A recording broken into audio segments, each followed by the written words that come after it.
We're doing it.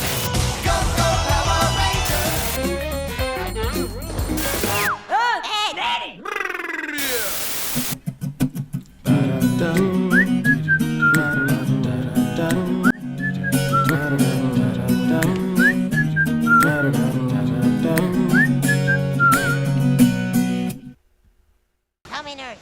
Come in, Earth.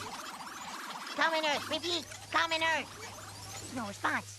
There's no... Yo, nostalgia addicts. You ever watch Ed, Edd, and Eddy as an adult and realize something doesn't sit right anymore? Not the scams, not the jawbreakers, not even the cul-de-sac, but him. It's Sockhead! His name is Edward, or Double D. No, his name is Sockhead, aka why is he like this? Okay, think about this. Double D isn't just a smart one, he's precise, predictable, structured. Almost like he's following a system. Or like a set of rules he didn't write. Actually, I think I like that better. But in this transmission, we're not gonna simply ask if Double D is different. We're asking, what if Double D wasn't actually born? First you had my interest, now you have my rigatonic diffuser. Your what? My rigatonic diffuser!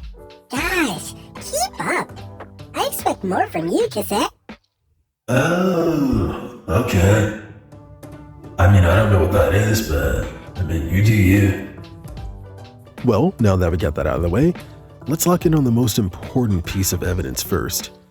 Because this is where the theory stops being funny and it starts getting a little weird. Whenever we see Double D's home life, it's hard not to notice that he doesn't just do chores like every other kiddo. He operates on a daily command system. In Mama's Little Ed, he says, I was asked to mend the curtains by Mother.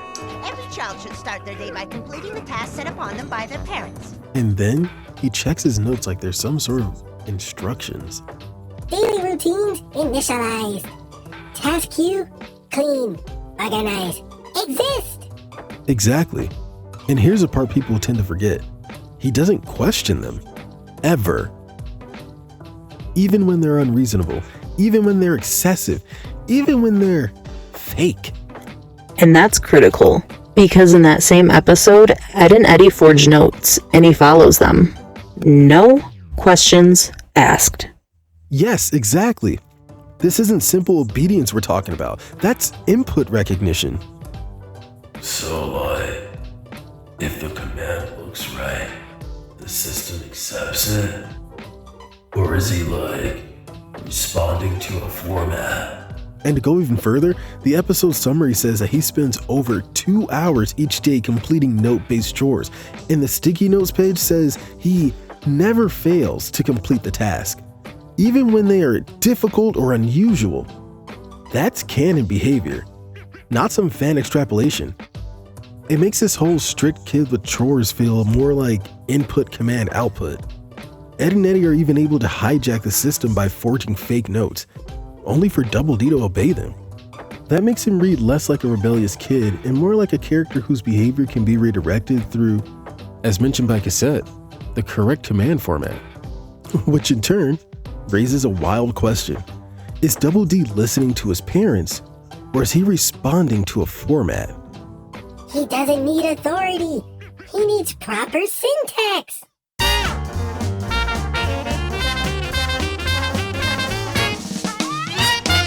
Now let's step inside Double D's house, because this is where things get a bit uncomfortable. Just like the other kids, we never really see his parents. We feel them through rules, through notes, through expectations. But physically, emotionally, they're almost absent. Detached parenting, highly structured environment, minimal emotional feedback. Family schmamily. That's not family. That's terms and conditions. And the house itself seems more like a system rather than a home. Everything is organized. Everything has a place. Everything is controlled. Even his parents' room. Separate beds, medical supplies, a fire extinguisher. That's not cozy, that's Prepared. like the Truman Show. It's maintained. A house governed by labels, routines, written commands, medical-looking details, and emotionally distant adults.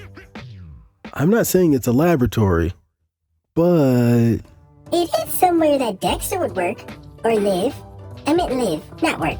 Definitely meant live. No, I didn't. now let's talk about Double D's brain, because this might be the most overlooked part of this entire theory. He doesn't just understand things, he constructs them from nothing. Double D's more than smart. He's builder level smart. Across the series, Fandom's Machine Index says most of the show's machines are built by Double D, including vehicles, gadgets, structures, an improvised system. It specifically lists things like a plane, a rocket car, a lie detector, a jetpack, a thingamajig, and Sarah's soothing sickness system. In Ready Set Ed, the episode summary says that Double D works on building a rocket car. The rocket car page identifies Double D as the builder and details the junk parts he used. The character summary also describes Double D as able to construct things like planes, rocket cars, and roller coasters from junk. Like trash, garbage, rubbish, waste, litter, debris, lixo, basura, muel, Ken Pender's art. What do you suppose it could be? Well, judging by the markings and the obvious age of the relic, I'd have to say it would be garbage! Eustace! Garbage! From King Garbage of the Garbage Dynasty! That's disturbing. I don't know how many ways I have to say this, but garbage. He seems almost intrinsically compatible with machines, as though his mind is optimized for design, assembly, precision, and system logic. From rocket cars and machines to detection systems and entire city setups built from scraps. And here's the key, we almost never see him struggle. He doesn't fail and learn, he just knows. That's not typical intelligence. That's optimized function. Like something designed to solve problems. My point exactly. He doesn't come off like a kid figuring things out. He feels like something that was built to. And to think, this is only the tip of the iceberg with him. We're yet to even mention the thing the show never lets go. The hat. I said it first. Not once do we see under it. Well, unless you want to count this non-canon Flash game. No. No, I'm good actually. Then we're all on the same page. What we do know, in canon, is this. Whatever it may be under that hat is a major secret. Also, whatever it is, Eddy knows that he can use it against Double D. What a friend. Eddy straight up blackmailed him from here to Ed. Meaning, whatever is under there is significant enough to control him. Which is honestly so up. You're on your own, Eddy. I refuse to partake in games of vengeance. Oh, really? How about I blow the whistle on what's under that hat of yours, Double D? You wouldn't dare, would you? Whatever it may be goes further than embarrassment. It's more like vulnerability. I can't help but get one image in my head. It makes me think of Dr. Gero from Dragon Ball. Great glitches at the brain. A brain is crazy. Now we hit the strongest moment in the entire show.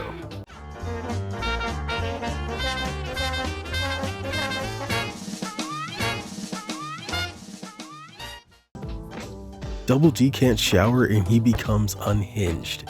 He straight up collapses. And as a germaphobe myself, I get it. But not quite to the degree of what Double D goes through. System error. Cleanliness module offline. He spirals into repetition, hyperfixation, breakdown, writing, repeating, losing control. That's an unwavering dependency on a scale I've only seen with Pop and Yogos. Regrettably, Double D's inability to shower pushes him into a full behavioral breakdown. Repeating shower like a broken record while writing it on walls, then spiraling further into filth-induced mania. It's an essential operation condition, like something that requires maintenance and starts to fail without it. Shower, shower, shower, shower, shower,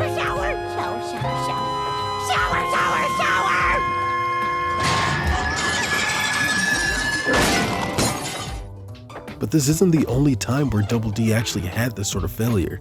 There's been multiple times where his personality completely alters due to minor things. In Hand Me Down Ed, it was a boomerang, that basically made him into a stripper or like a nudist. He was radically unlike himself.